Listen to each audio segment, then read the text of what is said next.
நீங்கள் பார்த்துக் கொண்டிருப்பது நியூஸ் 21 செய்திகள். தமிழ்நாடு செய்திகளை உடனுக்குடன் தெரிந்து கொள்ள நியூஸ் 21 செய்திகளை பாருங்கள். உண்மை, உழைப்பு, உயர்வு. செஞ்சி பேரூராட்சியில் சமத்துவ பொங்கல் விழா. விழுப்புரம் மாவட்டம் செஞ்சி பேரூராட்சி அலுவலகத்தில் சமத்துவ பொங்கல் விழா கொண்டாடப்பட்டது. நிகழ்ச்சிக்கு செஞ்சி பேரூராட்சி மன்ற தலைவர் மோக்தியார் அலி மஸ்தான் தலைமை தாங்கினார். பேரூராட்சி மன்ற துணைத் தலைவர் ராஜலட்சுமி செயல்மணி முன்னிலை வகித்தார்.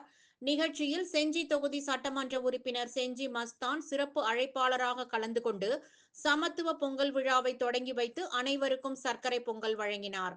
நிகழ்ச்சியில் செஞ்சி ஒன்றிய பெருந்தலைவர் விஜயகுமார், மேல்மலையனூர் ஒன்றிய செயலாளர் நெடுஞ்செழியன், மாவட்ட கவுன்சிலர் அரங்க ஏழுமலை, பொதுக்குழு உறுப்பினர் மணிவண்ணன், நகர செயலாளர் கார்த்திக், பேரூராட்சி மன்ற உறுப்பினர்கள், தூய்மை பணியாளர்கள், மகளிர் சுய உதவி குழுவினர்கள், அலுவலக பணியாளர்கள், திமுக நிர்வாகிகள் மற்றும் பொதுமக்கள் கலந்து கொண்டனர்.